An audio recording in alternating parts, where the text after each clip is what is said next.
decidimos fazer nesta 23ª aula algo um pouco diferente. Pegaremos o século XIX, ou seja, a literatura brasileira do século XIX, porque foi o século que, vamos dizer assim, moldou muita coisa do que veio a suceder 100 anos depois e com a sedimentação da literatura brasileira, que ela, como o professor Sérgio sabe muito melhor do que eu, ela é uma literatura infanto-juvenil, se comparada a outras literaturas grandes europeias, que são a matriz da nossa literatura. Isso, exatamente. Ela começar pela literatura portuguesa, de quem somos filhos diretos. Não é? Exatamente. Ela começou no outro dia, nossa literatura comparada às literaturas europeias em geral. É claro, evidente. Então, para falarmos do século XIX, o século XIX foi um século que, do ponto de vista político no Brasil, ele conheceu diferentes momentos. Ele começa com o Brasil,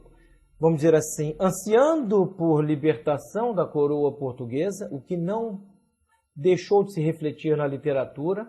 Passa por um primeiro reinado mais ou menos conturbado, depois a regência trina, depois o segundo reinado, com a entronização de Dom Pedro II aos 14 anos, se não me falha a memória. Aos 14 anos. Aos 14 anos, exatamente. Um longo período de segundo reinado até, vamos dizer assim, a quartelada. Eu creio que foram 49 anos. 49, meio século de segundo reinado. Meio século. Até a instauração da República e, como não poderia deixar de ser, todos esses eventos políticos, esse horizonte político se refletiu na literatura. Então, em geral, os historiadores da literatura brasileira separam este século XIX em escolas como as seguintes. Ele começou Arcade, ou seja, os primeiros grandes escritores brasileiros do século XIX notabilizaram-se por, vamos dizer assim, aderir à escola arcádica, que já vinha do final do século XVIII. Basta pensarmos nos grandes nomes da Arcádia Mineira, ou seja, da poesia que se fez na Vila Rica do Ouro Preto e também em outros lugares, mas esses são os mais importantes, não é?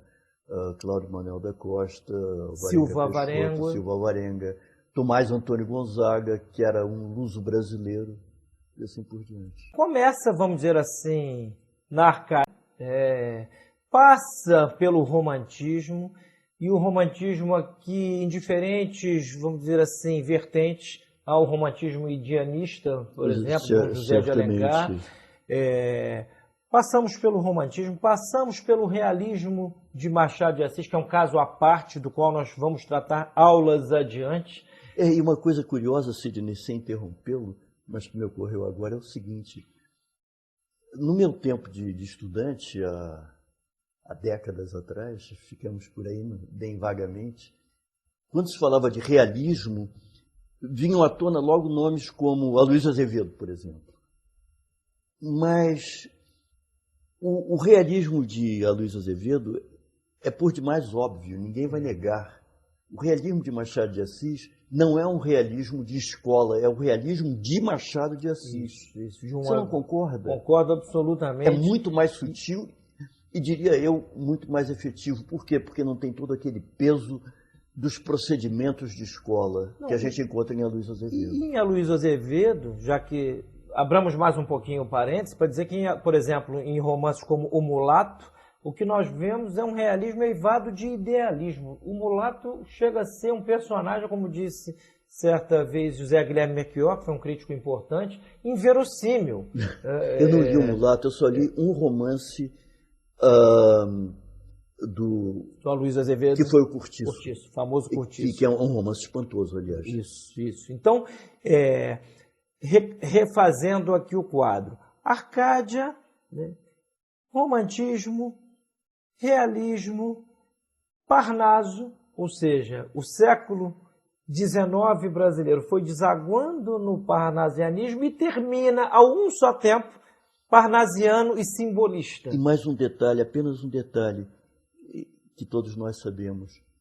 No nosso século XIX, ou pelo menos as ideias estéticas que presidiram ao desenvolvimento da literatura no Brasil no século XIX, com exceção do indianismo, até certo ponto, são francesas. São francesas. Nós repetimos no Brasil o que se fazia em França.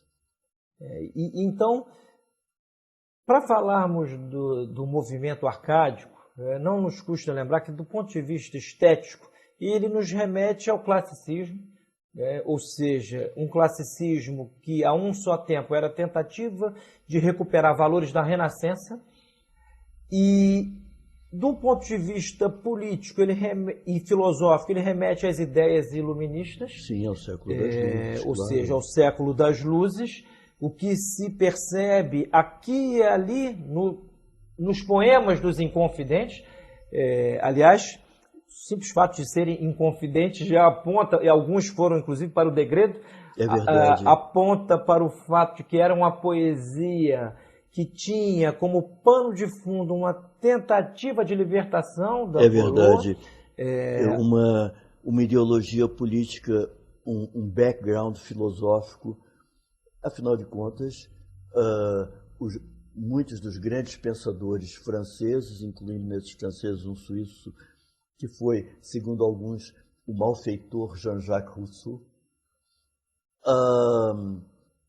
eles todos eram homens, eram criadores e porta-vozes da ideologia do iluminismo. Do iluminismo, que em alguns rincões, digamos assim, abraçou ideais maçônicos. Então, não esqueçamos que nenhuma estética, a estética em qualquer época, ela está sempre vinculada às ideias políticas, e essas, por sua vez, são um espelho assim, do padrão civilizacional, moral, intelectual de um povo. Não podemos nunca perder essas coisas de vista. E daí, Sidney, é mais uma digressão, mas que me parece indispensável. Daí, a meu ver, o erro crasso dos propugnadores do New Criticism, e muito principalmente desta banda do mar aqui, porque o Brasil, macaqueando sempre as coisas que se fazem lá fora, teve por porta-voz do New Criticism um cavalheiro chamado Afrânio Coutinho, que era um fanático e queria que se estudasse a obra literária, estritamente como obra literária. Esquecer. Então vamos estudar, suponhamos, o que os ingleses estudem Shakespeare, mas abstraindo das circunstâncias políticas do reinado da Féria Isabel, como escreveu um apologista católico português que eu li na adolescência, por aí além. É impossível. Não faz o menor sentido. Camões também, esquecer que Camões foi um homem do Renascimento, que foi um homem que não só ouviu falar dos descobrimentos, mas refez a rota de Vasco da Gama e de volta. É impossível, não é? A literatura não é autárquica. Não é. Ela não é um labor separado de todos os condicionamentos do tempo. É óbvio que os grandes escritores, faça-se este parênteses, eles transcendem ao seu tempo, porque comungam de algo de todos os tempos. Daí entrarem para a confraria da literatura universal, que é aquela que alcança os arquétipos da condição humana. Exatamente. Mas sem deixar de ser homens do seu tempo. Claro, isso nós não podemos jamais perder de vista. Não percamos isso jamais de vista. Então, eu queria apresentar 3 livrinhos aqui que eu vou indicar aos nossos alunos. Um deles é esse aqui da editora Nova Aguilar. Se encontra, não sei se está em catálogo, mas encontra-se facilmente na estante virtual, que é a Poesia dos Inconfidentes, a poesia completa. Isto é, evidentemente, uma recolha organizada em anos recentes, deve ter 30 anos, se tanto, mas tem a grande vantagem, entre outras, de reunir num único volume poetas que nós, os da minha geração, sempre encontraram dispersos, cada qual por onde foi possível. Então, este volume aqui, muito bem organizado por Domício Proença, vale a pena. Aqui vocês verão algo do que foi dito, a saber, a literatura não é autárquica, ela é... A literatura, em maior ou menor grau, reflete a história, as ideias e os valores do seu tempo. Exatamente. Então, este é um dos livros que indicamos antes de começar a aula propriamente dita.